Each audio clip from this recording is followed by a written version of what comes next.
Ces informations. Mesdames, Messieurs, merci de nous recevoir chez vous. C'est avec beaucoup de plaisir que nous retrouvons Aïssata Seck. Bonsoir, Madame Seck. Bonsoir. Ce n'est pas la première fois que vous venez. Tout à fait. J'étais là il y a un an.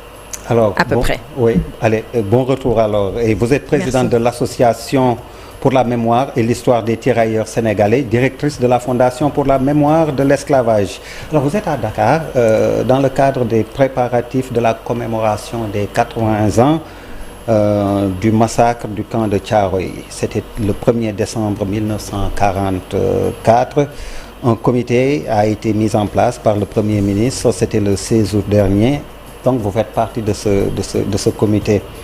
Mais avant de parler de Thiaroye 44, vous rentrez également de la commémoration du 15 août, c'était encore en 1944, tout à fait. Le débarquement en Provence, et il y avait une délégation sénégalaise qui a pris part à cette commémoration qui a eu lieu à Saint-Raphaël, si je ne m'abuse, dans le sud. Tout à fait, une commémoration qui a eu lieu le 15 août, oui. Dernier, où une délégation de Sénégalais a été représentée, donc avec des jeunes lycéens de Thiaroye, mais également des anciens tirailleurs sénégalais, et elle a été représentée officiellement par le ministre des Forces armées. Et il était important pour nous, pour notre association, qu'on ait cette représentation et cette délégation, parce que le 80e anniversaire du débarquement de Provence mettait en avant ce qu'a été l'apport des anciennes troupes coloniales. Ce qu'il faut savoir, c'est que le débarquement de Provence, c'est 236 000 combattants français, dont 90% issus des anciennes troupes coloniales, venus du Sénégal, d'Algérie, du Maroc, du Pacifique et des Antilles. Et cette délégation était là aussi pour honorer ces soldats qui ont débarqué en Provence et qui ont libéré le sud de la France. Alors vous avez parlé de la participation de tirailleurs sénégalais de la Seconde Guerre mondiale? Non, non, non. Là, c'était plutôt des descendants de tirailleurs sénégalais. Il en reste très peu. Il reste encore quelques tirailleurs de la... Ils sont centenaires. La plupart sont centenaires. Il reste que quelques anciens tirailleurs sénégalais qui ont participé à la Seconde Guerre mondiale. Les tirailleurs sénégalais qui étaient présents à la cérémonie ont plutôt fait la guerre d'Indochine et la guerre d'Algérie et travaillent aujourd'hui notamment avec cette jeune génération pour transmettre cette mémoire et être les passeurs de mémoire pour qu'on puisse continuer à perpétuer ce devoir de mémoire qui est de raconter l'histoire des tirailleurs sénégalais. Alors, vous parlez de transmettre cette mémoire. Alors, il y avait des élèves de Thiaroye qui ont pris part à la cérémonie de commémoration du débarquement en Provence. Comment vous les avez choisis? Alors en fait, ce sont des élèves, on travaillait déjà avec les enseignants du lycée de Thiaroye, qui est un lycée qui travaille depuis des années sur déjà l'histoire du massacre de Thiaroye, ce qu'a été cette histoire et comment ils peuvent honorer leurs ancêtres. Et ces élèves ont travaillé à l'histoire des tirailleurs sénégalais, ce qu'a été l'apport des tirailleurs sénégalais déjà pendant la Première Guerre mondiale, ensuite pendant la Seconde Guerre mondiale et aussi autour des événements tragiques qui ont été ceux de Thiaroye. Donc ils ont tout un projet pédagogique depuis un certain nombre d'années. 5 représentants de ce lycée étaient présents. Ils ont rencontré d'autres lycéens français, mais ils ont surtout échangé avec les anciens tirailleurs sénégalais, mais aussi avec des anciens combattants français qui ont participé au débarquement de Provence et qui ont pu raconter aussi ce qu'a été ces moments difficiles pour eux et comment ils étaient à l'époque des frères d'armes avec leurs frères sénégalais. Donc ça a été vraiment un mélange intergénérationnel, ça a été beaucoup de pédagogie et ils ont été extrêmement intéressés d'écouter les différents récits. Et au-delà de ça, on a une jeune lycéenne, Sorna Fatou, que je salue et qui nous regarde, qui a lu un texte, un très beau texte d'un ancien tirailleur burkinabé qui a été lui ensuite Premier ministre au Burkina et qui a raconté son récit de vie en tant que tirailleur et notamment son récit quand il a débarqué en Provence parce qu'il faisait partie de ces hommes qui ont libéré notamment Marseille et Toulon.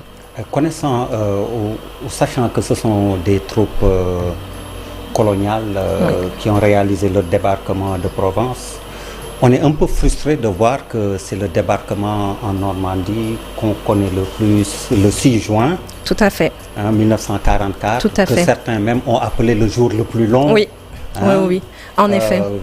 la tête de pont était constituée de 150 000 hommes. Une semaine après, ils étaient 1 million 500 à se battre en Normandie.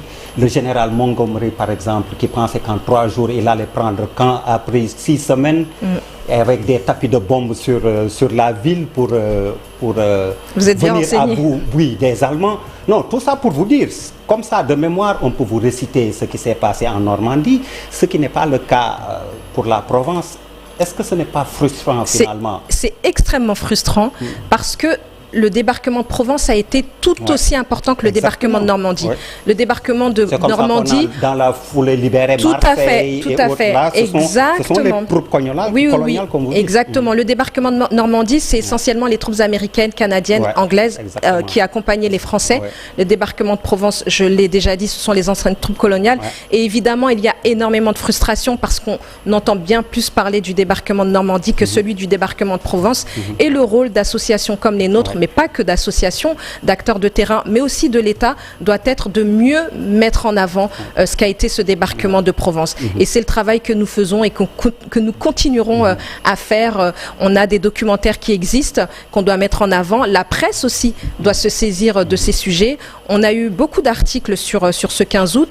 Pas assez à mon sens parce que on est dans une période aussi estivale, on est aussi dans une période de vacances scolaires, mais il est quand même important de continuer à en parler pour que ça puisse vraiment permettre à l'ensemble de cette jeunesse africaine, à l'ensemble de cette jeunesse française, ce qu'a été aussi l'apport des troupes coloniales pendant ces différents conflits mondiaux. Alors, on va parler de Thiaroye 44, avec, comme je dis, vous êtes à Dakar parce que vous êtes dans le comité de commémoration. J'ai été désignée comme personne ressource, oui. Exactement, vous faites partie de ce comité installé depuis le 16 août. Tout à fait, par le Premier ministre. Comment cela va se passer? Alors, comment cela va se passer? Le 1er décembre, voilà, le 16 août, il y a eu l'installation officielle de ce comité par le Premier ministre. Je n'ai malheureusement pas pu être présente pour des aléas de vol, notamment.